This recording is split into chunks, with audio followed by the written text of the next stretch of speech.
Muito bem, boa noite. Só guardar as coisinhas aqui. Eu esqueci a minha água. 30 segundos, faz de conta que eu não saí, viu? Esqueci minha água.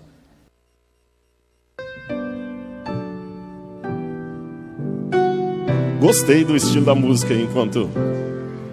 Isso aqui também é pregação.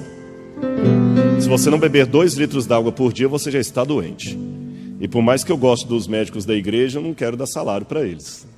Não é isso? A gente tem que cuidar do corpo, que é o templo do Espírito Santo. Beba bastante água. Estou certo, doutores e doutoras?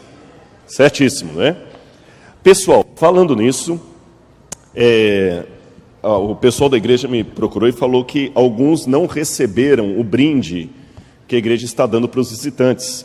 É uma sacolinha aqui, tem um livro, tem um CD, eles dão até quando é família, dá até um DVD, tem os estudos bíblicos do Luiz Gonçalves. A única coisa que você tem que fazer é passar na recepção, creio que deva ser logo na entrada da igreja ali, e preencher um cadastro lá, alguma coisa, e eles darão a sacolinha com os brindes com você. O Coral Jovem do Rio, tem muita coisa boa para você aqui.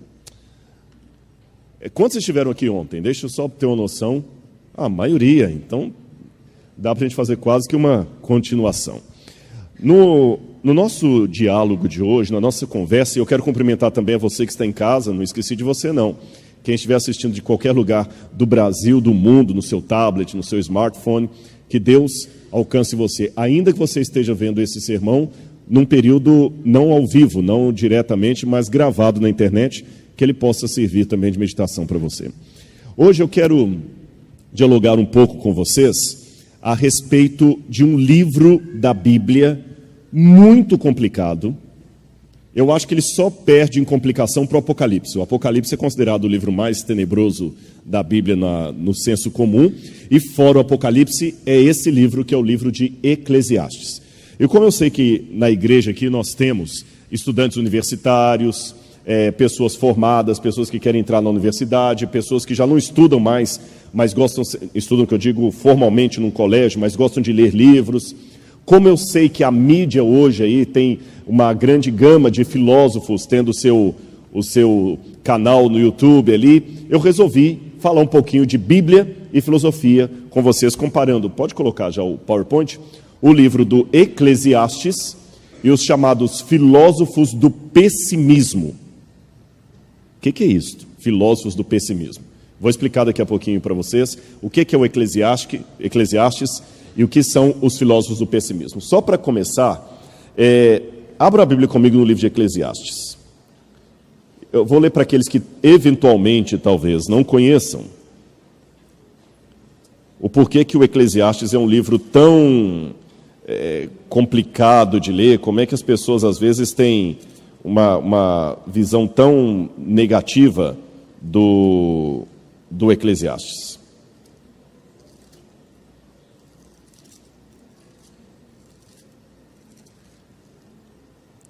Olha o que ele diz aqui, por exemplo, Eclesiastes, capítulo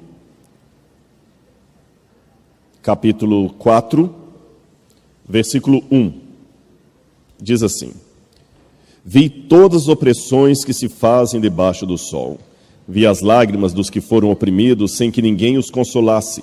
Vi a violência na mão dos opressores, sem que ninguém consolasse os oprimidos.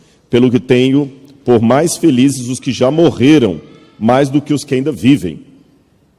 Olha bem, são mais felizes os que morreram dos que os que ainda vivem.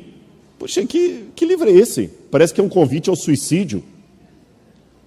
Uma vez alguém até falou, essa história que eu vou contar, às vezes ela é atribuída a Kafka, que é um escritor alemão muito famoso, também é um filósofo pessimista, às vezes é colocada ao Eclesiastes. Que um jovem uma vez chegou para um teólogo e falou assim: olha, eu estou lendo o livro do Eclesiastes e não estou entendendo. Aí o teólogo falou com ele: ainda bem que você não está entendendo, se estivesse você suicidaria. Que é um livro pessimista. Melhor é a casa onde tem luto do que a casa onde tem banquete. Tudo é vaidade. Que livro pessimista. É tão pessimista o Eclesiastes, que eu não sei se os irmãos sabem disso, os judeus custaram a aceitar o Eclesiastes no cânon da Bíblia Sagrada Judaica. E os cristãos também tiveram severas restrições. Por pouco, o livro de Eclesiastes não faria parte da nossa Bíblia. E os filósofos pessimistas, o que são eles? Filósofo pessimista é um termo técnico, ou filósofos trágicos, que se dá para um grupo de filósofos que, a maioria deles ateus ou céticos, que escreveram com tanto pessimismo sobre a vida, que quem estuda filosofia já sabe, esse aqui é um filósofo trágico. Os dois paladinos dos filósofos pessimistas são Nietzsche e Schopenhauer. Eu sou fascinado pelos filósofos pessimistas. E como eu falei ontem, saúde para quem espirrou. Não era para falar. É melhor falar saúde. Sabe de onde que vem esse negócio de saúde? Você vê como é que a gente pega. Na Idade Média acreditava-se que quando a pessoa espirrava, a alma saía pela boca. Então se falava saúde para a alma voltar. Então vê se a alma voltou, viu, Ana? Não deixa no chão aí não. Bom, mas voltando ao que eu estava dizendo para vocês, eu sou apaixonado por ler filósofos pessimistas. E eu sei que muitos que estão talvez assistindo em casa essa minha palestra, ou visitantes que vieram aqui, até os membros da igreja, se surpreendem, porque você nunca imagina que um pregador numa igreja vai falar para todo mundo que ele é fã de ler Nietzsche. E corre até o risco de alguém mais conservador falar assim, tem que cortar esse camarada do quadro de pregadores da igreja. Como é que ele vai à frente e fala que gosta de ler um filósofo ateu? Mas eu falo com você porque, em primeiro lugar, que a própria Bíblia fala que a gente tem que examinar tudo e reter o que é bom. Eu acho que é um grande salto de qualidade intelectual você saber o que você concorda e o que você discorda num autor e saber separar. Acho que isso é o melhor. Isso que é o inteligente. Não é pegar a parte pelo todo ou ignorar a parte pelo todo. Há pessoas que, por causa do preconceito, jogam fora a bacia, o menino e a água suja junto. Joga fora só a água suja, guarda a bacia e o menino, que você vai precisar deles depois. Não joga tudo pela janela. Ou também não caia na simplicidade de pegar o pacote pelo todo. Ah, que legal, eu gosto de pão de queijo, você também gosta de pão de queijo, então eu sou igualzinho você. Não. Ele tem gostos diferentes, de repente ele não torce pelo mesmo time que eu, ele tem uma preferência política diferente da minha. Entendem a questão? Eu acho que você tem que saber fazer isso. Segundo, eu admiro a sinceridade de alguém que discorda de mim. Eu vivo num mundo que eu aprendi a viver com diferenças de opinião. O que eu não suporto, o que eu tenho ojeriza, é quando a pessoa não sabe defender com educação o que ele pensa. Ele defende com agressividade, ele defende com arrogância. É igual os haters da internet, aquele pessoal que qualquer coisa que você coloca lá, você é safado, é sem vergonha. Um dia desse eu gravei um vídeo em Israel, alguém colocou lá assim, é mentira, esses pastores estão querendo dinheiro de vocês. Ele fez isso num estúdio, escondido. Gente, eu estava lá em Israel com a equipe. Um fala que eu fui para lá com dinheiro da igreja, bancando para eu ter férias. Outro acha que eu fiz num estúdio para enganar os irmãos. Então, quer dizer, sempre tem gente querendo ser um hater. Esses eu não tenho muita paciência com eles. Mas quando a pessoa discorda de mim, mas de maneira educada, somos simpáticos. E a terceira razão porque eu gosto dos filósofos pessimistas é porque eles foram, para mim, os mais honestos. Desculpem os que pensam diferente. Nietzsche e outros mais foram os mais honestos em mostrar para o mundo o que é a filosofia ateísta. Porque tem muito ateu que acha que você pode ser ateu e mesmo assim ser uma pessoa bem resolvida em todos os sentidos. E quando eu leio o Schopenhauer, ele fala assim, olha, eu sou ateu convicto e digo, sem Deus o mundo é uma desgraça. Porque a maioria pensa diferente. Falei alguma besteira aqui? Não, né? É porque eu vi uma reação ali. As pessoas pensam diferente, que o mundo é melhor sem esse negócio de Deus, sem esse negócio de religião. Eles falam, não, eu não sou religioso, sou ateu, mas eu admito, eu queria acreditar. Então eu vou fazer uma comparação entre o pessimismo do livro de Eclesiastes, o pessimismo de alguns filósofos, vou pontuar só Nietzsche e Schopenhauer, porque se eu fosse trabalhar todos aqui, mesmo Nietzsche e Schopenhauer, se isso aqui for para alguém que é especialista em ambos, por favor, lembre-se que eu estou numa igreja, numa pregação, não estou numa tese doutoral, que eu vou dissecar o autor e fazer uma exegese dele, uma hermenêutica dele. Eu vou citar alguns pequenos pontos, e mesmo quem é especialista em Nietzsche, alguém às vezes chega a uma interpretação diferente da outra. Eu vou dar a minha. Tipo, eu falo assim, olha, eu leio Nietzsche, mas eu não vi desse jeito que você está vendo, não. Isso é normal no mundo da academia. Ficou claro, então? Disto posto, é só para você saber, além de Schopenhauer e Nietzsche, você tem Kierkegaard, que não era ateu, mas também era considerado Søren Kierkegaard, que era um pessimista também. E na perspectiva de Schopenhauer, por exemplo, viver é sofrer com pequenos instantes de felicidade. Você nunca é feliz, dizia Schopenhauer. Você tem pequenos instantes de felicidade. Mas o normal é o sofrimento. Isso leva a considerar que a vida é absurda. Para o filósofo, a vida é dor, efemeridade, miséria. A existência é um completo sem sentido. Stephen Hawking está tentando provar aí que no ateísmo há um sentido para a vida, mas tem outros ateus, como para mim uma envergadura muito maior do que Richard Dawkins, que acham, não, por eu ser ateu, eu digo, a vida não tem sentido. A única salvação do homem é poder esperar o repouso do nada.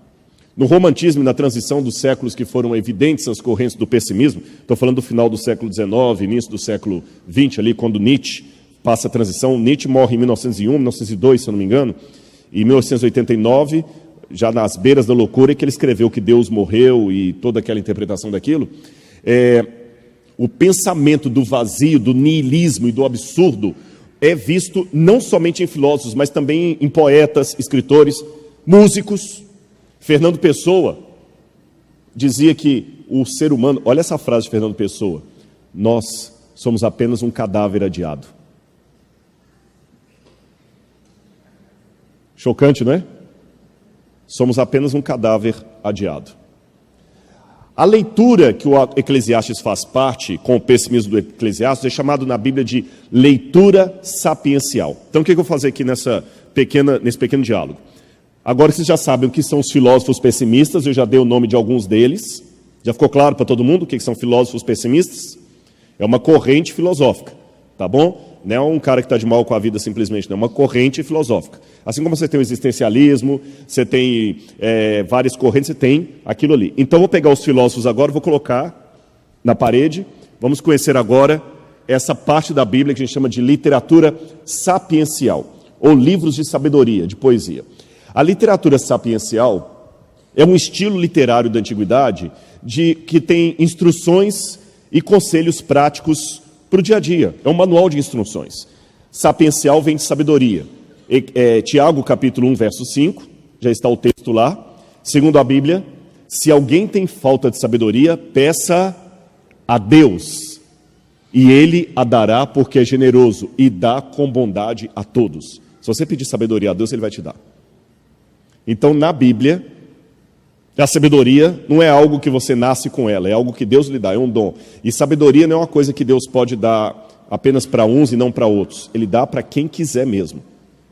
Agora tem uma coisa. Quando você quer, você paga o preço. Entende? Se você quer mesmo, você paga o preço. Que quem quer, dá um jeito. Quem não quer, dá uma desculpa. Então, quando fala que Deus dá sabedoria, não é aquela sabedoria budista de Siddhartha Gautama, que você fica apenas um dia meditando debaixo da figueira e já sai sábio. E passa em qualquer vestibular da FUVEST, aqui no Rio da UFRJ. Da RFJ. UFRJ. Hã? Na PUC, qualquer um, né? Qualquer um, né? Seria tão fácil assim, né? Chegar, passa debaixo da figueira, chega lá, já passa o vestibular. Não é assim. Você tem que estudar. Então, Deus vai dar a sabedoria. Qual foi a frase que eu falei? Quem quer, dá um jeito. Quem não quer, dá uma desculpa. Tá bom? Continuando. Deixa eu falar para vocês um pouquinho, então, da sabedoria no Oriente Médio. Que a Bíblia, esse livro que está na minha mão aqui, ele não foi escrito no aterro do Flamengo. Ele não foi escrito em português. Ele foi escrito em aramaico, hebraico e grego. E ele traz, a princípio, uma cosmovisão de um mundo oriental, um mundo diferente do meu. Lá no Oriente Médio, por exemplo, aqui se um rapaz está apaixonado pela moça, não tem flores aqui, ele dá um buquê de flores para ela. Para uma moça do Oriente Médio, um buquê de flores seria ofensivo, porque a flor é o símbolo do que ele sente por ela, e no dia seguinte a flor murcha. Então ele tem que dar uma pedra, que a pedra é eterna. Você já viu que judeu, quando morre uma pessoa, ele coloca pedras em cima do túmulo? Então é um outro tipo de cabeça que eles têm. O que é a sabedoria para eles? Bom, em primeiro lugar, eles expressam a sabedoria como sendo a mesma coisa que o humor. Humor, o engraçado, o humor. Qual é a definição oriental de humor? Humor é o óbvio seguido do inesperado. Isso que é o humor. O óbvio seguido do inesperado. Vamos supor que vocês são alunos secundários de uma escola de ensino médio. Tudo adolescente. Adolescente ri de qualquer coisa. E eu sou aquele diretor chato, tipo o diretor Skinner do Simpsons, que ninguém suporta. E eu estou aqui falando, dando uma bronca em todo mundo, daqui a pouquinho eu escorrego, cai sentado no chão com o pé para cima. O que vai acontecer? Todo mundo vai rir. Por que vão rir? Óbvio, seguido do inesperado. Se escorregou, é óbvio que tem que cair, seguido do inesperado. Você nunca esperaria que aquilo iria acontecer. A piada não é justamente isso? O cara começa a contar uma piada. Olha, havia 2 portugueses. Não, isso é lusofobia. Havia 2 japoneses, um chamado Joaquim e outro Manuel.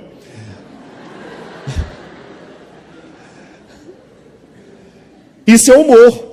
É o óbvio seguido do inesperado. Você nunca espera que a história vai terminar daquele jeito. Entenderam o que é o humor? E o que é a sabedoria? A mesma coisa. É o óbvio seguido do inesperado, aquilo que você nunca espera. Mas é o óbvio. Por que kamikaze usa capacete? Não tem o piloto kamikaze, aquele que vai com o avião lá? Para que ele usa capacete? Você vai morrer. Não é? Querem saber? Ah, não querem não? Então tá bom. Continuando aqui o que eu estava dizendo. Hã? Tá bom. Lembra que o humor e a sabedoria estão ali. O que é sabedoria? O óbvio seguido do inesperado. Se um camarada bater com um avião, o capacete não vai proteger a cabeça dele. Ele não está de moto, ele está de avião. O capacete é para comunicação com a base. Por isso que a kamikaze usa capacete.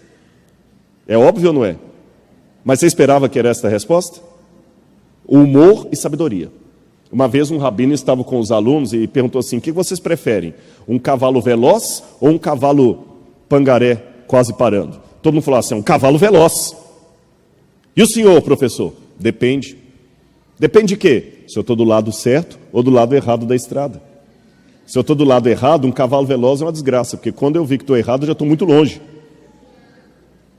O óbvio seguido do inesperado. Agora é interessante que, quando eles iam colocar isso nos textos, principalmente na Bíblia, eles não colocavam em forma de tese, como a gente escreve. Quando eles iam falar uma coisa muito séria, eles usavam a poesia. Olha que interessante. Eu não sei se tem gente da área de letras aqui, mas no Ocidente, no Brasil, a gente pensa em poesia geralmente em romance. No Oriente Médio, a poesia e a música por tabela... Não é para tocar agora. Não é só...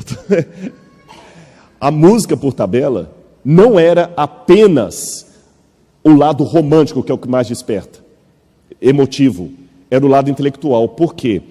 A poesia e a música que eles colocavam na poesia era a melhor maneira que eles tinham de fazer um auditório que não tinha acesso à literatura decorar a mensagem. Então olha que interessante, se eu estivesse vivendo nos tempos bíblicos e estivesse dando um sermão para vocês aqui, eu falaria em prosa. Quando eu parasse de falar em prosa e começasse a falar em poesia, na hora, espera aí que isso é importante.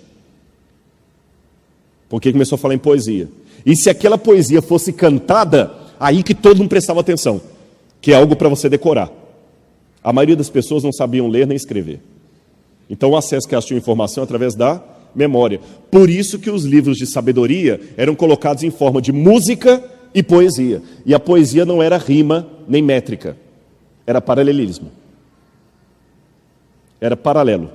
Não é batatinha quando nasce e se esparrama pelo chão. Não, mas que é? É isso mesmo, né? Mamãezinha, quando dorme, põe a mão no coração. É o contrário? Mamãezinha, quando esparrama pelo chão, põe a batatinha no coração. É mais ou menos isso aí. Entenderam, então, o ponto? Eles trabalhavam com paralelismo. Bom, eu quero terminar meu sermão aqui 9 horas. Tudo bem? Posso, então, brincar com vocês um pouquinho de Bíblia? Vamos conhecer a Bíblia? Querem? Porque eu falei dos filósofos pessimistas, vou falar do Eclesiástico, eu vou juntar os dois. Mas, como professor, eu quero que você saiba bem o que é um e o que é outro. Então, vamos brincar um pouco com o texto bíblico? Olha, por exemplo, o Salmo 115, 4 a 7. Isso chama-se elipsis. Salmo, ou elipse. Elipsis é grego. Salmo 115, 4 a 7. A elipsis, eu vou explicar a vocês o que é. É quando eles colocam a música ou a poesia assim. O cachorro e a cadela. O galo e a galinha. O pombo. Aí o que você está esperando? A pomba, mas eu não falo de propósito.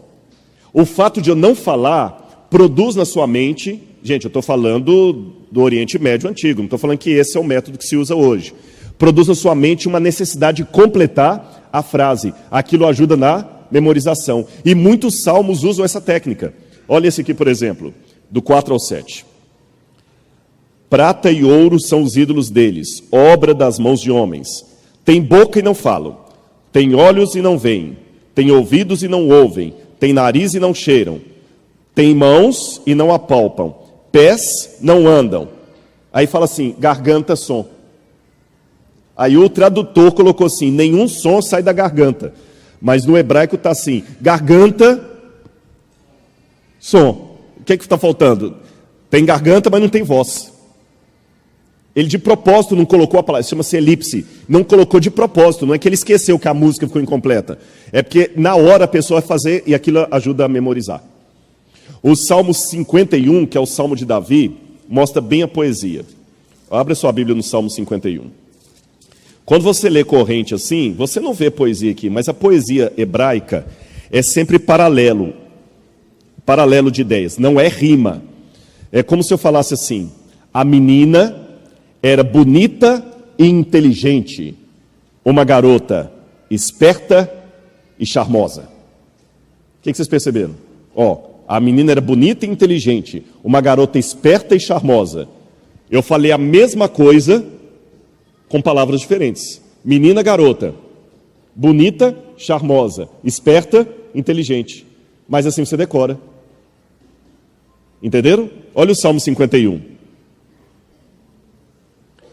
Compadece-te de mim, ó Deus, segundo a tua benignidade, e segundo a multidão das tuas misericórdias, apaga as minhas transgressões.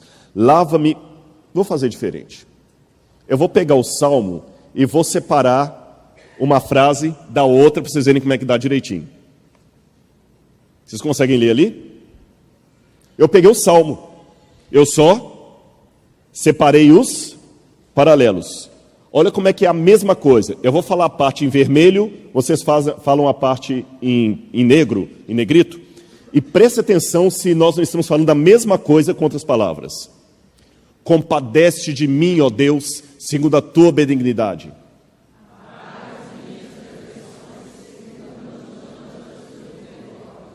Lava-me completamente da minha iniquidade, pois eu conheço as minhas transgressões. Contra ti somente pequei, de sorte que és justificado em falares. Eis que eu nasci em iniquidade. Eis que desejas que a verdade esteja no íntimo. Purifica-me com esopo e ficarei limpo. Faze-me ouvir júbilo e alegria.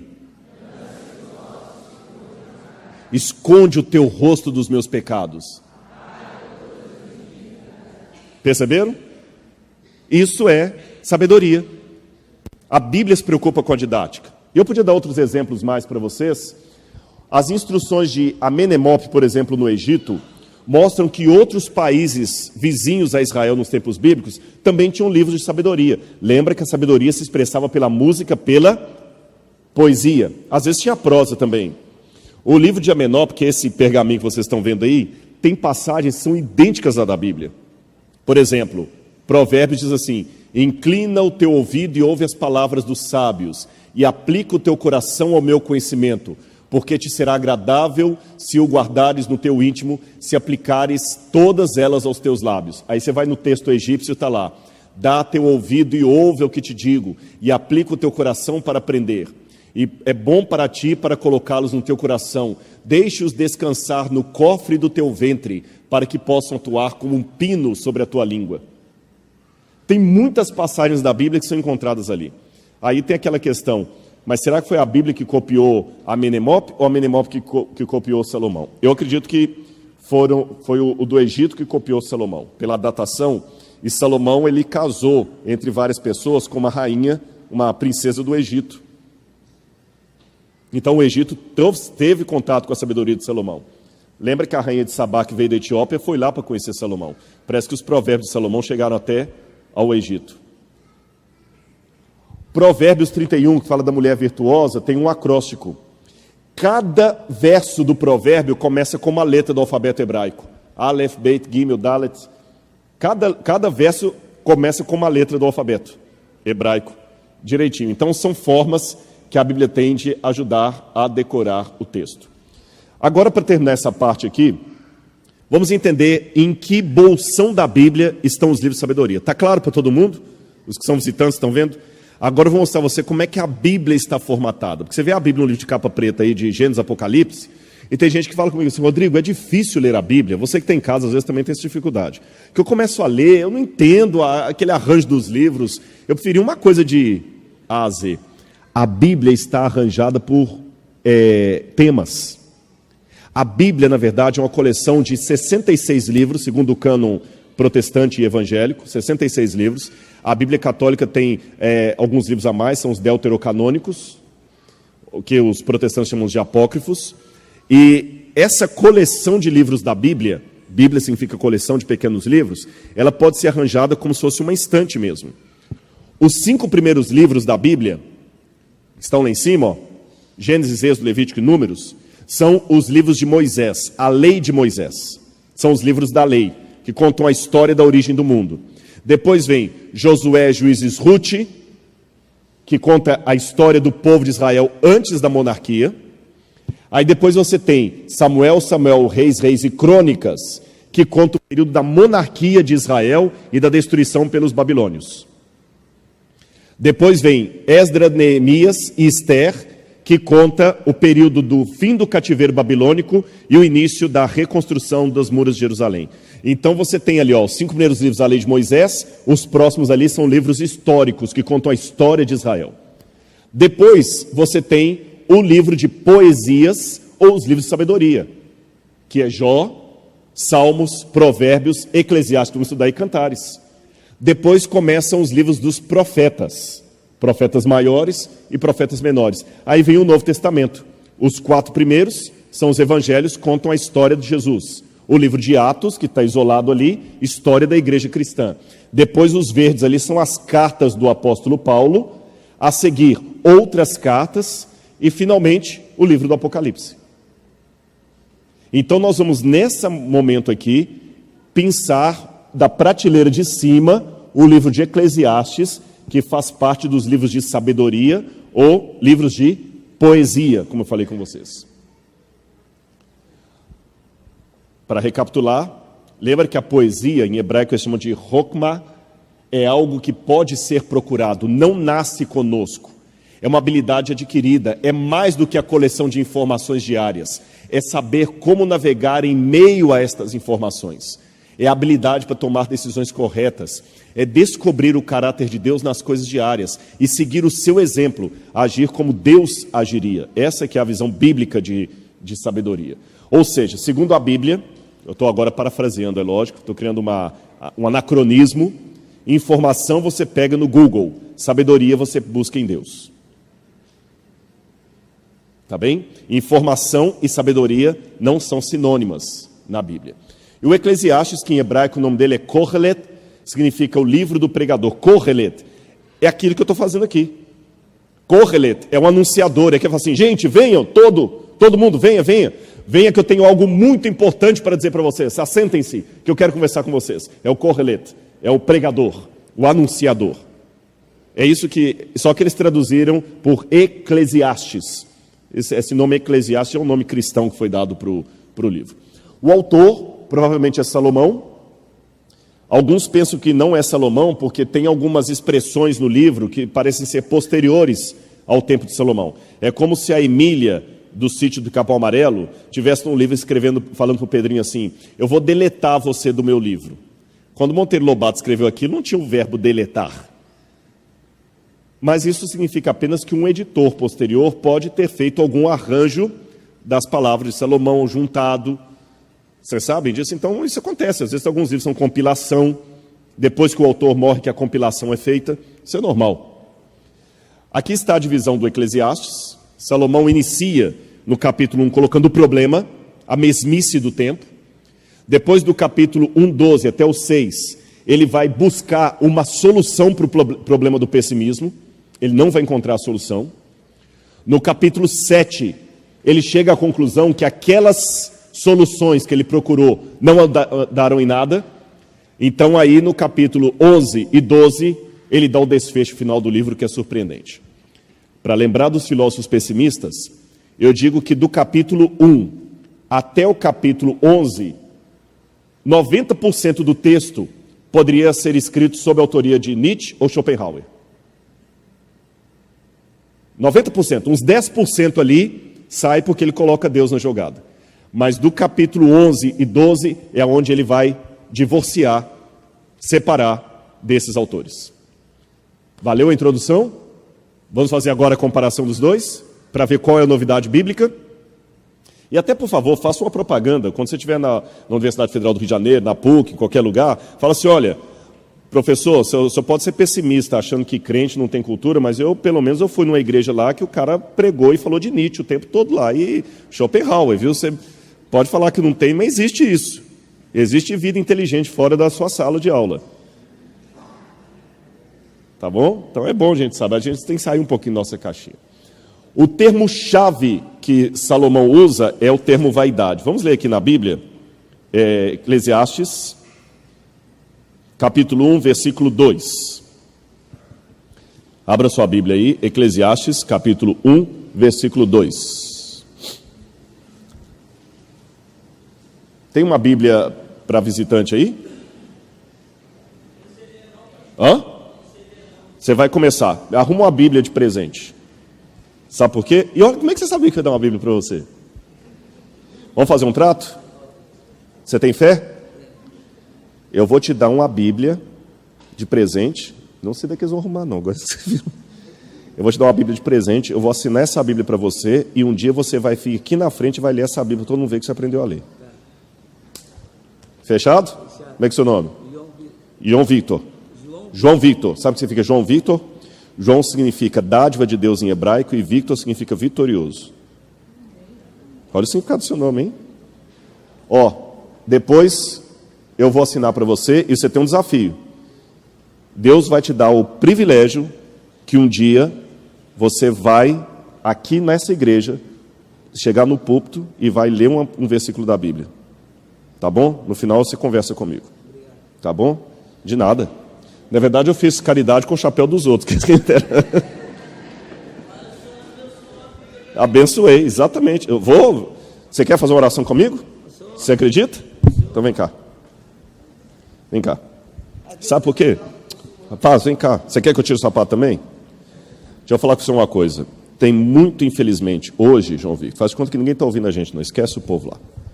Vou até ficar de costas para eles aqui. Infelizmente, no mundo hoje, existem algumas coisas, mesmo dentro das igrejas, que me chateiam. Às vezes tem preconceito, né? Você está sem graça porque você estava de coisa. Às vezes você chega de terno e gravata, o pessoal te trata de um jeito. Você chega de short assim, te tratam de outro. Eu quero te falar uma coisa, que teve um dia, eu tinha 14 anos, que eu não tinha dinheiro para ir pegar o ônibus. Eu ficava esperando alguém me dar o dinheiro para voltar, eu morava longe para danar. E tinha um dia que uma irmã da igreja não veio, e eu tive que voltar a pé. Teve uma vez que eu passei fome, vendendo livro de porta em porta para fazer faculdade. Uma vez uma mulher, eu bati na porta para vender livro, chama colportagem. Você ouve essa palavra pela primeira vez, você vai ouvir muito essa palavra, colportagem. E uma mulher jogou água em mim. Sai daqui, vagabundo. Eu estava tentando estudar e eu ouvi vagabundo. E na minha casa não tinha apoio nenhum, que era violência doméstica. Eu tenho o meu cóccix quebrado até hoje, ninguém está ouvindo a gente, estou falando com você. Esquece os outros. Por violência, do meu irmão batendo em mim, meu irmão batendo no meu pai, eu vi os dois indo no caburão. E aquela vergonha. Mas eu botei uma meta na minha vida. Deus, se o Senhor me dá uma força, eu vou mudar de vida.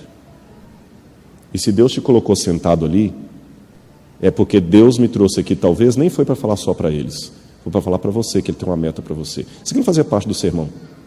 Eu não combinei, nem estou com sensacionalismo, nem estou querendo seu dinheiro. Eu estou querendo que você tenha uma vida como eu tenho, porque se você acreditar em Deus, eu sou você amanhã. Está abençoado, em nome de Jesus, viu? Tá bom? Agora tem uma coisa. Mas agora tem uma coisa. Agora eu falei que eu ia falar com ele esquecendo de vocês. Agora eu vou falar com vocês esquecendo dele. Vocês pagaram minha passagem de avião. Sim, eu não vim para cá com o meu bolso, eu não tenho dinheiro para isso. Pastor adventista, a gente não cobra para pagar, fazer sermão. Eu acho que às vezes eu prego no igreja, pastor, você prega? Eu prego em várias igrejas não adventistas. E às vezes o pessoal, quanto você cobra? Eu falei, não cobro. Mas como? Não cobro. Aliás, cobro. Eu cobro a passagem para eu vir, e a única coisa que eu peço é para ficar num hotel mesmo simples, porque a gente fica mais à vontade. Vocês entendem? Não, você vai ficar na casa de um irmão, mas vocês não têm muito privacidade. Só isso que eu peço. Um hotel simples, não é, pastor Flávio? Está aqui, fiquei aqui, estou aqui feliz. Não é? E eu vim com muito prazer, numa agenda apertada. Mas agora eu quero falar uma coisa aqui. Para a honra e glória de Deus, eu vim atender vocês. Agora vocês têm que cuidar do João Vitor. Porque se vocês não cuidarem desse menino, e a internet está mostrando, eu não sei quem vai cuidar desse moço. Vocês estão mostrando para os ateus que estão assistindo que evangelho realmente é tudo conversa para boi dormir, é para arrancar dinheiro do povo mesmo e que ninguém dá importância a ninguém. Ontem nós tivemos uma atriz da Globo que veio aqui à frente aceitando o apelo. Eu espero que vocês o tratem tão bem como tratariam aquela atriz da Globo. Porque ele é um filho de Deus. Eu não estou aqui no Rio para cuidar dele, mas vocês estão. Quem Deus vai tocar no coração para cuidar dele, eu não sei.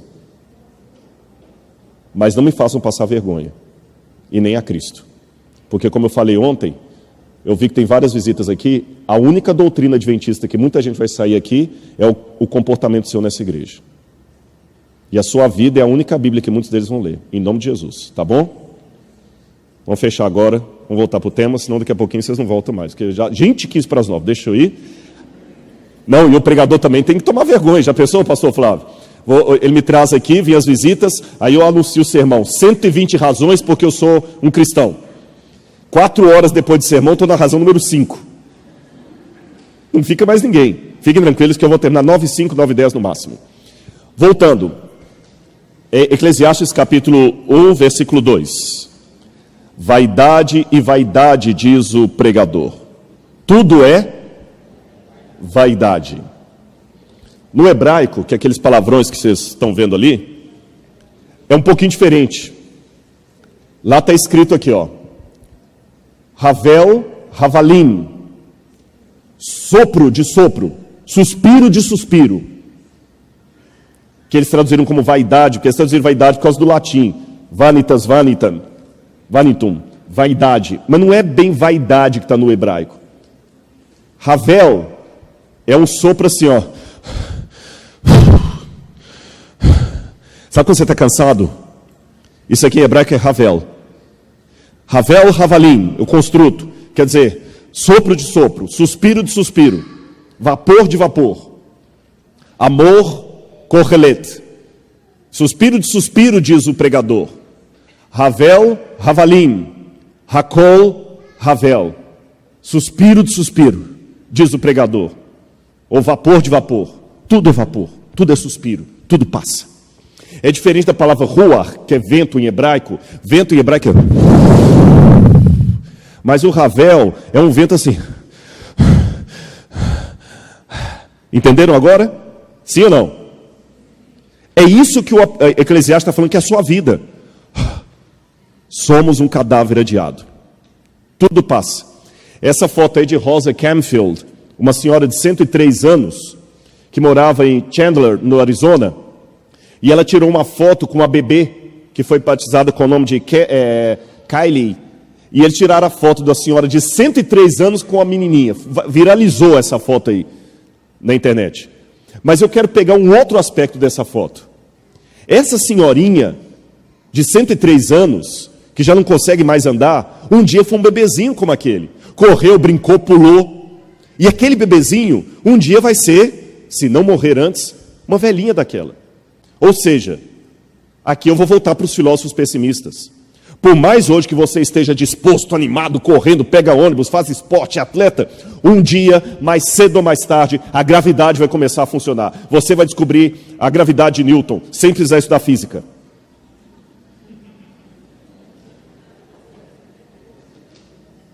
Você vai ver que ela existe. Quando você é jovem, você estuda a física, a gravidade. Quando você é velho, você descobre a gravidade. O corpo vai começar a doer. O cabelo vai ficar mais velho. Vai ficar mais em branco. E você vai envelhecer.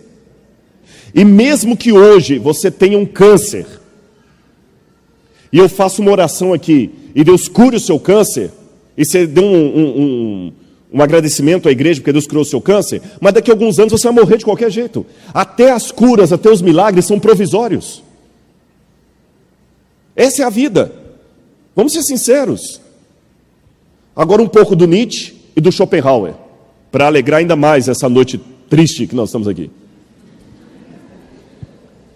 Traduzindo um pouco o Schopenhauer, a vida e a morte, o nascer e o morrer, é o maior jogo de dados que conhecemos. Ansiosos, interessados, agitados, assistimos a cada partida da vida, porque a nossos olhos tudo se resume a isso. É partida. Olha para mim aqui. Eu estou representando os filósofos pessimistas e o Eclesiastes. Mais cedo ou mais tarde, você vai enterrar alguém que você ama. Mais cedo ou mais tarde. Ou vai morrer antes deles. Desculpe-me, mas eu estou sendo realista com você. Seu pai, sua mãe, que você um dia, você vai enterrar um dos dois. Ou vai ser enterrado por eles. Você está preparado para isso? Não. Mas é a verdade. A natureza, pelo contrário, é quase sempre sincera e nunca mente. Porque ela contempla a partida com ar de indiferença. Não se preocupa com a morte e com a vida do indivíduo, entregando a vida do animal e também do homem, e a todos os acasos, não fazendo o mínimo esforço para o salvar. Nós, sem querer, esmagamos um inseto. Ai! E nem percebe que matou o bichinho.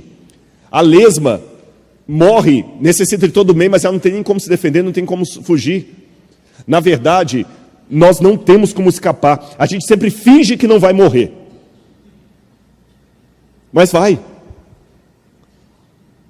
Esse contexto sempre dirigirá a vida de todos os homens e levará para a morte, um fim do qual não há escapatória. Logo, enquanto estiver vivo, o homem estará sempre condenado a sofrer de alguma maneira, seja pela dor, seja pelo tédio, seja pela morte, que é o seu destino inevitável, e desta maneira, viver já é estar condenado ao desespero de uma existência miserável que culminará e acarretará uma vida deplorável.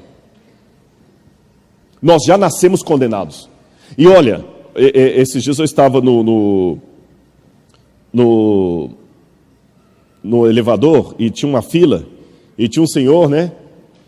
Aí não, elevador, desculpa, foi no avião que aconteceu, não foi elevador. E estava todo mundo entrando, aí o senhor, pode? Eu falei, não, pode o senhor. Eu falei assim, vai que o avião cai, né? Ele falou, não, então pode ir primeiro. Eu falei, não adianta, mesmo que eu for primeiro, um dia vai cair para você também. Perceberam isso? É só uma questão de prazo. Um prazo que pode acontecer a qualquer momento. Cada minuto pode ser o último. A vida do homem não é mais do que uma luta pela existência com a certeza de ser vencida. Ateu, ateu. Isso aqui eu brinco. O livro que eu escrevi, que vai ser lançado daqui a 3 meses, eu faço uma chacota até com os ateus, os niilistas. Eu desafio um ateu niilista viver pelo niilismo que ele prega. Imagina um clube de ateus, todos ali, seguidores de Michel Onfray, Richard Dawkins, os cavaleiros do Apocalipse ateísta, todos ali, né? Com aquela que Deus não existe, não sei o que, tal. Todos alunos de filosofia. Aí um deles chega e fala assim: olha, fui ao médico agora, eu estou com um câncer com metástase do mais agressivo, ele me deu 3 semanas de vida. Aquele mesmo grupo que fala que são bem resolvidos com a situação, que só aceitam coisas matemáticas com dado científico, revista indexada, que não aceita esse papo de igreja, de orar, de torcer, porque tudo isso é conto da carochinha, e são os fracos religiosos que não conseguem enfrentar essa realidade e ficam inventando negócio de paraíso. Nós somos ateus, resolvidos, niilistas. Aí um deles do grupo vai. Se eles forem fiéis ao niilismo, eles devem falar assim: você vai morrer? Ah, rapaz, que legal, então faz o seguinte, você tem 3 semanas de vida, o que você quer comer mais nesses últimos dias? Eu posso fazer um pedido? Você não quer me dar aquele taco de golfe que você tem, já que você não vai usar mais, né? E olha, amigo, sua esposa é bem bonita, viu? Eu acho que eu vou ficar com ela. Vamos aproveitar, olha, 3 semanas que ele te deu, rapaz, você quer ir para onde? Vamos fazer uma viagem então, para se despedir da vida, né? E ninguém vai chorar. É normal o curso da vida. Morrer é tão normal como ir ao banheiro, como dormir. Mas não. Nessa hora o niilismo vai embora, eles vão ficar assustados. E não vai chegar: não, calma, companheiro. Nós vamos juntos. Ele não vai falar de oração, ele não é crente, mas vai falar coisa análoga. Ele fala assim: não, calma, você vai sair dessa. Desculpa. Agora o niilista sou eu. Se não existe Deus, não existe oração, que patifaria é essa de você vai sair dessa? Você não conhece estatística, meu amigo? Ele está com câncer terminal. Por que você está mentindo para o cara? Fala a verdade. Vamos torcer por você. Que torcer? Isso é banalidade. É igual ficar sacudindo o saquinho do sorteio achando que vai facilitar a sua pedra sair. É matemática, meu amigo. Se você tem uma pedra em 100, você tem uma chance em 100. Eu posso sacudir quantas vezes for, que a sua chance matemática continua 1 em 100. Vou torcer por você. Você está sendo crente e não está admitindo. Só que não está usando as palavras que os crentes falam. Você não está falando que vai orar, mas falando que vai torcer. Percebeu a questão? Vamos ser realistas. Aí vem o Nietzsche. O Nietzsche é um pouco diferente do Schopenhauer. O Nietzsche foi muito influenciado por Wagner, o grande músico, compositor, e por Schopenhauer. Mas o Nietzsche tem um momento da vida dele que ele rompe com o Schopenhauer, e o Nietzsche procura ser um pouco mais otimista. Porque o Schopenhauer foi bem deprê mesmo. Você lê o Schopenhauer, dá vontade de dar um tiro no ouvido. O Schopenhauer fala assim: acabou mesmo. O Nietzsche não. O Nietzsche fala o seguinte: não, pelo contrário. Os homens não têm de fugir da vida como os pessimistas, mas como alegres convidas de um banquete que desejam suas taças novamente cheias e dirão à vida: uma vez mais, temos a arte para não morrer de verdade. A recompensa final dos mortos, dizia Nietzsche, é morrer apenas uma vez. Depois que eu morrer, eu vou ter a chance que eu não morro nunca mais. Mas em compensação, o que o Nietzsche fez? Se entregou uma vida de orgia. Você sabe que o Nietzsche teve sífilis? Até um dos motivos possíveis da loucura dele foi isso aí. Bebia para danar, gostava de bordel, entregou-se ao hedonismo máximo, porque Nietzsche reconheceu que era um saco. Então ele falava muito do morrer dançando, da dança da morte, dos bodes, o trágico, a dança trágica. Agora, Salomão também chegou a essa conclusão, que a vida toda é passageira. É um sopro, é um Ravel. Isso aqui que é a vida. Só que Salomão faz um contraste. Deus é eterno. O ateu não aceita Deus, mas eu faria uma pergunta para os ateus que me assistem. Você não acredita em Deus, mas você que é ateu, eu te faço uma pergunta: a eternidade existe? Eu nunca vi nenhum ateu discursando sobre a eternidade. A eternidade existe ou não? Sim ou não? O tempo começou, segundo Stephen Hawking e os físicos. O tempo começou no Big Bang. Não tinha tempo antes. Antes do Big Bang não havia tempo. O tempo começou. O tempo vai ter um fim? Ou o tempo vai ser agora ad eternum? O que há depois do tempo, quando o tempo acabar? Agora que vem a questão. Salomão, então, depois que chegou todo esse pessimismo, ele começou, muito parecido com os filósofos pessimistas, a buscar alguma forma de compensar aquela dor, aquele vazio. Então, capítulo 1, verso 13, diz que ele começou a buscar conhecimento. Apliquei o coração a esquadrinhar e a informar-me com a sabedoria de tudo quanto sucede debaixo do céu. Em se enfadonho trabalho, impôs Deus aos homens para nele os afligir. O que Salomão está falando aqui? Que o saber é o enfado da carne. Salomão fala assim, olha gente, eu procurei conhecer tudo, estudei tudo, matemática, astronomia, tudo que ele tinha à sua disposição na época. Tudo, lia tudo. Encheu Jerusalém de livros e tudo mais. Só que Salomão chegou à conclusão que quanto mais ele sabia, pior ele ficava. Por isso que Salomão falava, o saber é o enfado da carne. E de novo Salomão está parecido com os filósofos pessimistas, porque essa mesma expressão eu encontrei em Schopenhauer, eu encontrei em Nietzsche, eu encontrei em Camus, eu encontrei em Cioran. A consciência é uma doença. Até Dostoiévski, que não era ateu, também falou isso. Porque é horrível saber. Vocês assistiram Matrix? Lembra que no Matrix tinha o Reagan?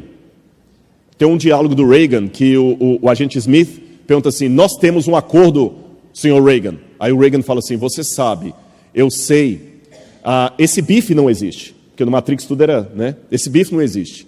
Eu sei que quando eu colocá-lo na minha boca, a Matrix dirá ao meu cérebro que ele é suculento e delicioso. Depois de 9 anos, você sabe o que eu percebo? A ignorância é uma bênção. Diz, é melhor não saber mesmo. É melhor não saber.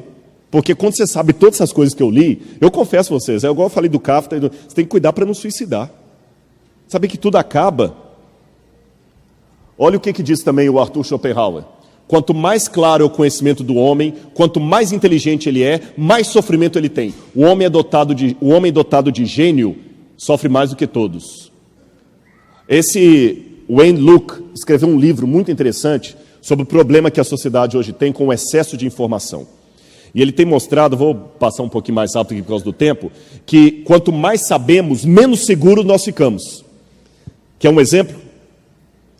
Sabe quem tem mais medo de ir a médico? Outro médico. Que ele está na cirurgia, ele sabe coisas que eu, como leigo, não sei. Eu me entrego, vai. Principalmente quando é endoscopia. Ai, que delícia aquele negócio que eles põem. Não dá para fazer de novo, não? Dá uma sensação gostosa aquele negócio, né? Você está de boca aberta, é o negócio depois que você sai, você não pode dirigir. Mas você fala tanta bobagem. Ainda bem que as minhas bobagens todas deram para coisa de igreja. Eu fiquei feliz, viu? Eu tomei endoscopia uma vez, saí no hospital botando a mão na cabeça dos enfermeiros, orando. Graças a Deus, minha bobagem deu para esse lado aí. Mas a ignorância te protege. E hoje, com esse excesso de informação, a gente não está aguentando. Só para você ter noção, no século... o New York Times, hoje, tem mais informação do que uma pessoa adquiriria em toda a sua vida no século XIX, que morasse na Inglaterra. Até o final do ano estarão disponíveis mais de 3 bilhões de páginas na internet. Hoje existem no Brasil mais de 100 TVs a cabo, em diversas línguas, com diferentes especialidades. Há 100 anos, havia 200 revistas científicas indexadas no mundo. Hoje tem mais de 100 mil. Todos os anos é produzido 1,5 bilhão de gigabytes de informação impressa. Se essa informação fosse dividida para as pessoas, cada um tinha que ter um computador de 7 computadores pessoais em casa. Até o final do ano estarão... o excesso de informação já produziu até mesmo a versão atualizada de hipocondríacos, são os cybercondríacos. Pessoas que não estão aguentando mais, e é verdade, você não aguenta mais tanta informação, é tanta coisa que tem que conhecer. A maioria dos sintomas hoje são sérios. Salomão viu que o excesso de informação não resolvia o problema da angústia dele. Os filósofos pessimistas também chegaram à mesma conclusão, que o excesso de informação, de diploma, de doutorado... Gente, eu fiz 2 doutorados e um pós-doutorado e continuo tendo diarreia como todo mundo. Pelo contrário, o que você mais sabe depois disso é o tanto de coisa que você não sabe. Se o pastor falava, Rodrigo, você pode vir aqui na igreja? Posso. É porque ele já sabe a área que eu falo. Você vai assim, faz um sermão aqui sobre psicologia do adolescente. Fala, não, desculpa, de jeito nenhum, não atrevo nem a abrir a boca. Você entende a questão? Aí Salomão, quando viu que não dava certo com o conhecimento, e os filósofos pessimistas também, Salomão tentou uma outra coisa: hedonismo, prazeres. Aí o livro de Eclesiastes fala que ele tentou tudo: acumular riquezas, posses, mulher, bebida, tudo que ele podia, tudo. Salomão teve não sei quantas concubinas e amantes, ele teve sexo com mulher de tudo enquanto é jeito. E provavelmente, até com homens. Porque o livro Patriarcas e Profetas e Reis diz que ele começou a ter até tendências efeminadas. Aliás, desculpe, eu espero que eu não receba agora nenhum processo e seja acusado de homofobia, mas eu tenho cá as minhas dúvidas, não sou psicólogo, se o excesso de casos de homossexualismo que nós estamos tendo hoje são casos reais de homossexualidade ou é modismo, porque o público já cansou, o sexo ficou tão banal que agora sexo com pessoa do mesmo sexo já perdeu a graça, agora tem que ser com o dia que ficar... porque, por exemplo, na Europa, agora já tem gente defendendo sexo com animais. Na Alemanha, agora, recentemente, teve um grupo lá querendo o direito de poder ter casamento com seus animais. Isso aqui não é fake news. Não é fake news. Tá bom? Eu poder ter relação com o meu animal e ser amparado por lei, isso. E um grupo de deputados não está querendo permitir que isso aconteça em Berlim. Não é fake news. Então tem um modismo. Salomão também. Porque o que é proibido só é proibido enquanto é raro. A hora que se torna parte da sua dia, perde a graça. Por isso que as pessoas, os velhos que gostam de droga, falam assim: hoje não faz maconha como antigamente. Não é que não faz maconha como antigamente. É porque você já está tão viciado que ela não faz mais o efeito que fazia antigamente. É esse que é o ponto. Bom, Salomão, então, de novo, não vou ler os textos bíblicos por causa do tempo, ele ficou frustrado. Ele ficou frustrado, porque tentou tudo aquilo também e não deu certo. O Nietzsche também. Olha o Schopenhauer, olha o que o Schopenhauer falou. A riqueza influencia-nos como a água do mar. Quanto mais bebemos, mais sede temos. E o Schopenhauer tem uma hora que ele fala o seguinte: a vida é uma constante oscilação entre a ânsia de ter e o tédio de possuir. Não é isso que nós temos hoje? Quer um exemplo? Eu tenho 47 anos. Parece mais novo. Eu uso produtos Jequiti.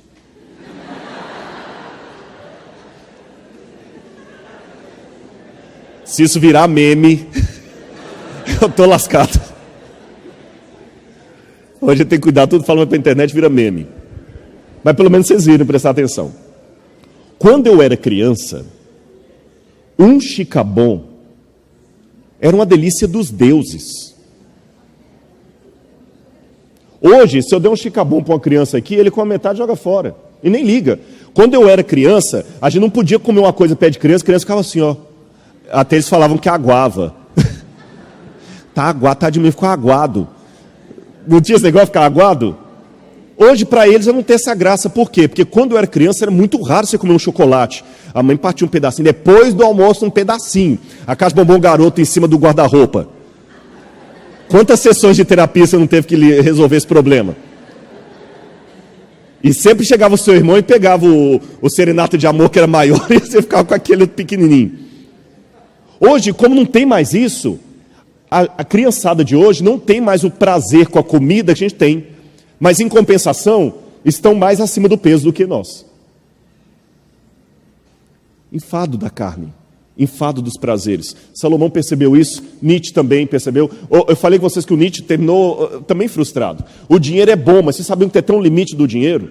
Uma universidade americana, ela fez um estudo lá, eu não vou delongá-lo aqui, que tem um limite do dinheiro, mesmo que você fique rico, se você ultrapassar aquele limite, você não consegue ter mais satisfação, pelo contrário, corre-se o risco de você ter mais e começar a se sentir menos realizado. E são estudos acadêmicos com revista científica produzida. O estudo mostra que assim que as pessoas atingem certo patamar financeiro, um aumento de renda tende a ser associado a uma satisfação reduzida com a vida e um menor nível de bem-estar.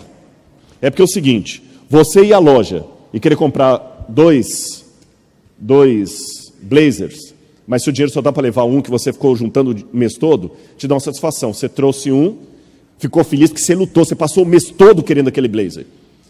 e voltou já pensando em juntar dinheiro para comprar o outro. Mas a hora que eu passo a loja, eu posso comprar os 10 blazers, se eu quiser a loja toda, aquele prazer você não tem mais da conquista. É o tédio de possuir. Bom, agora eu termino meu sermão dizendo onde Salomão e os filósofos nihilistas, os filósofos pessimistas, trágicos, se afastam. Que até aqui, se eu ler Salomão, Nietzsche, Kafka e Schopenhauer, eu não vejo muita diferença, a não ser que Salomão fale de Deus, eles não. Agora eles se afastam, sabe por quê? Eclesiastes capítulo 3, versículo 11. Eclesiastes capítulo 3, versículo 11. Salomão admite uma coisa que os outros não admitiram. Tudo fez Deus formoso no seu tempo. Também pôs a eternidade no coração dos homens. A palavra eternidade no hebraico é olam, haolam. O desejo do eterno. E todo ateu há de admitir comigo. Ele pode até não acreditar que Deus exista. Ele pode até acreditar que não tem vida eterna e reino dos céus. Mas ele admite que seria tão bom se tivesse. Aliás, uma oração sincera que um ateu pode fazer é: Senhor, que tu existas. Amém. Porque imagina, eu vou viver para sempre num paraíso, sem enfado, sem briga, sem depressão, sem estresse, sem escândalo, sem mágoa, sem choro, sem lágrima. Gente, só um louco não vai querer um negócio desse. Agora eu pergunto, o livro do Stephen Hawking, Deus o Delírio. Se Deus é um delírio, por que nós nascemos com esse delírio? O Freud dizia que Deus é a compensação de uma carência humana. De onde vem essa carência? Como é que eu posso desejar algo que não existe? Como é que eu posso sentir falta de algo que eu nunca tive? Se nós nascemos com esse vazio com forma de eternidade, de onde vem esse vazio? Porque na natureza, tudo o que o meu corpo pede, existe em algum lugar da natureza. Tem médicos aqui, gente da área médica. Meu organismo não sintetiza vitamina C, estou certo? Sim ou não? Ele não sintetiza. A vitamina C está fora do organismo. Mas se meu organismo tem necessidade da vitamina C, é porque ela existe em algum lugar na natureza. Se eu nasço com o órgão reprodutor masculino e tem necessidade de um outro órgão reprodutor feminino, é porque ele existe. Se eu nasço com pulmões que precisam de oxigênio, é porque o oxigênio existe. Tudo o que o organismo precisa, de questões físicas e emocionais. Não são só as físicas. Existe. Eu tenho necessidade de afeto, existe o objeto do afeto. Eu tenho necessidade de Deus, Deus não existe. Então, de onde vem esse vazio? Salomão admitiu que existe algo que corresponde a esse vazio. Aí, por isso que aquelas coisas que nos abandonam mais cedo ou mais tarde, para Salomão não é um problema, porque tudo isso aqui é provisório. Tudo aquilo que vai me abandonar, a fama, a juventude, que um dia a juventude vai te abandonar, a fama vai te abandonar. Mas isso é provisório. Podem essas coisas que terminam em desaparecimento ser o bem real de nossa alma? Não. Eclesiastes 9, versos 6 a 7. Salomão fala: aproveita a vida. Come, bebe. Tudo com moderação, é claro, não vai comer igual um louco. Curta a mulher da sua juventude, ele fala. Sabe por quê, Salomão disse? Porque essas coisas boas que você tem aqui não são apenas provisórias e passageiras, como eu diria na filosofia pessimista. Elas são, agora vem a visão bíblica, a degustação que Deus lhe permite ter em meio ao sofrimento, para que você saiba o banquete que Ele está se preparando no céu. Na filosofia pessimista, essas coisas, curte porque é só isso aí, acabou. Não tem outro mais. Então você está lá morrendo de fome, o cara vai te trazer um pedacinho daquele negócio gostoso, você come, cai no pedaço do buraco do dente ali, e o filósofo pessimista, o Nietzsche, o Schopenhauer, fala assim: olha, contenta com isso aí que acabou. Mas eu ainda estou com fome. Essa fome não existe, é psicológica, vai dizer Freud. Essa fome que você está tendo é a necessidade de uma comida que não existe. Tá, mas eu tinha um buraco no dente, ainda estou com dor de barriga, estou com fome. Aí vem o Schopenhauer e fala assim: admita a dor de barriga e fica agonizando no chão, porque é isso mesmo. Aí vem o Nietzsche e fala assim: não, faz o seguinte, começa a dançar igual um louco e fingindo que a dor não existe. E Salomão fala assim: não, meu amigo, ao contrário, discordo deles. Aproveite esse gosto e deseje o mais, porque ele é apenas uma degustação. O banquete ainda não foi servido. E aí eu termino com uma colocação do Dostoiévski, que Dostoiévski falava uma coisa muito interessante, e com essa eu termino para você em casa pensar.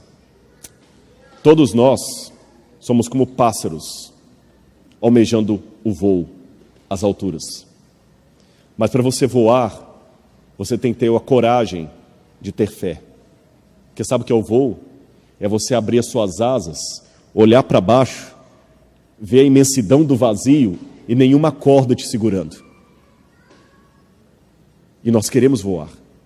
Mas os filósofos ateus, existencialistas, dizem que não existe céu. E nos convencem que a realidade e a vida é só esse planeta aqui mesmo e acabou, that's it. Então você se contenta como um pássaro dentro de uma gaiola. Você quer voar, mas não pode. A gaiola é o lugar onde habitam todas as certezas. Porque ali na gaiola, você não fica mais do que 10 centímetros do fundo da gaiola. Na hora que dá fome, o alpiste é colocado para você ali. E você come o alpiste. E canta uma música que quem está fora pensa até que é bonita, mas é um canto triste de um pássaro preso. Deus colocou a eternidade no seu coração. Deus colocou asas para você voar para o céu. Mas convenceram você, mentiram para você dizendo que o céu não existe. Por isso que as filosofias materialistas querem prender você nesse mundo, achando que a vida é só isso e acabou, e que é bobagem acreditar num céu. Aí você fica pessimista, comendo o seu alpiste, cantando para o seu dono, na certeza de uma gaiola existencialista que lhe fecha para algo muito melhor. Por isso que Salomão falou: eu posso ter começado como um pessimista, mas eu não termino meu livro como um pessimista. De tudo o que se tem dito, conclui Salomão, a suma é: teme a Deus e guarda os seus mandamentos, porque este é o dever de todo homem, porque Deus há de trazer juízo a todas as obras, quer sejam boas, quer sejam más, até as que estão escondidas. Com todo respeito aos meus amigos ateus, céticos, você pode até se contentar com a gaiola. Esse pássaro aqui preferiu voar. Que Deus abençoe cada um de vocês. Amém? Vamos ficar em pé e fazer a oração final.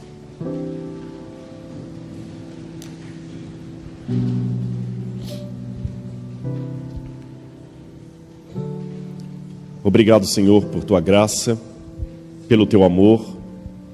Obrigado pela certeza viva de que nós temos um Deus que nos permite alçar voos e alcançar terrenos muito maiores do que a efemeridade do solo de uma gaiola. Abençoa todos aqui, Senhor, a todos os visitantes que estão conosco, e nessa oração eu coloco de maneira especial o nome do João Victor. Se o Senhor colocou aqui na igreja, o Senhor tem um propósito para a vida dele. E dá-me o privilégio, Senhor, de um dia ouvir a experiência dele e que ele realmente está crescendo nos teus caminhos. Guarda-o de todo mal, Senhor, proteja os caminhos dele e dá-nos a tua paz a cada instante, em nome de Jesus. Amém, Senhor. Deus abençoe a todos vocês. Muito obrigado, viu?